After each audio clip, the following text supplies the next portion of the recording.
एक गोष्ट इथे तुम्हाला दाखवतोय. हा पहा, इथे लक्षात येईल तुमच्या या वाटीमध्ये मी हा ओवा आर्क घेतलेला आहे, म्हणजे लक्षात येत आहे तुमच्या, दिसतोय सर्वांना. त्यानंतर ही दुसरी वाटी आहे, त्या दुसऱ्या वाटीमध्ये हे पुदिना दिसतोय, पुदिना आर्क दिसतोय. हाही पांढराच असतो, मेडिकलमध्ये हे सर्व मिळतं. आणि या वाटीमध्ये लक्षात ठेवा, हे भीमसेनी कापूर आहे, म्हणजे हे लक्षात येत आहे तुमच्या. ह्या 3 वस्तू मी घेतलेल्या आहे. ही आहे काचेची बॉटल, याच्यामध्ये आता सध्या काय आहे का बघा, येतंय का लक्षात? उलटी करून मी तुम्हाला दाखवली ही. यामध्ये काय करायचं, 10 ग्रॅम पुदिना अर्क. आता मी तुम्हाला प्रत्यक्षात टाकून दाखवतो. मी हे स्वतःसाठी माझं संपलेलं होतं त्या बॉटलमधलं, म्हणून मी हे करून दाखवतोय. हे याच्यामध्ये एक 10 ग्रॅमचा आसपास किंवा त्याच्यापेक्षा कमी असेल. त्यानंतर हा मी टाकतोय भीमसेनी कापूर, दाखवून टाकतोय सर्वांना. हे बघा, मी याच्यामध्ये टाकून देतोय, म्हणजे तुकडे तुकडे असावेत. आणि यामध्येच काय करायचं, ते 10 ग्रॅम आपण टाकल्यानंतर याच्यामध्येच काय करूया आपण, ओवा अर्क थोडा. हे बघा, इथे हा ओवा अर्क.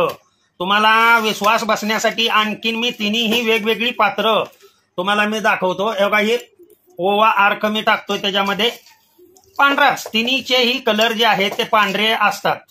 अर्क हा घरी तयार करू शकत नाही तुम्ही. हे बघा, याच्यामध्ये मी टाकलं.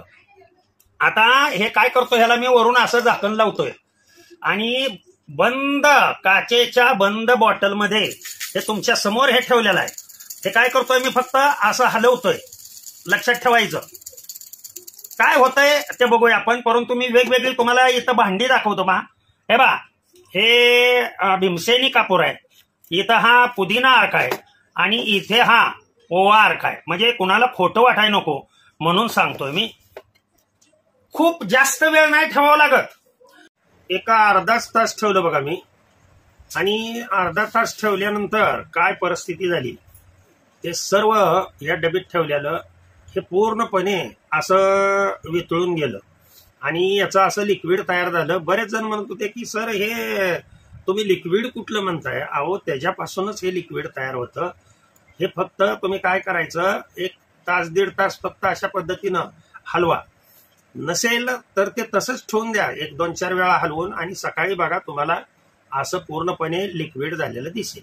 तर तुम्हाला स्पष्ट मी हा प्रयोग करून दाखवतोय. काय आता या रसाचे अनंत उपयोग पुढं मी प्रत्येक व्हिडिओमध्ये काय करायचं काय नाही, प्रत्येक आजारावरती हा रस लहान मुलांसाठी किती वापरायचा, मोठ्या माणसांसाठी किती वापरायचा, ते हे मी पुढं सांगतोय. ऐका ते.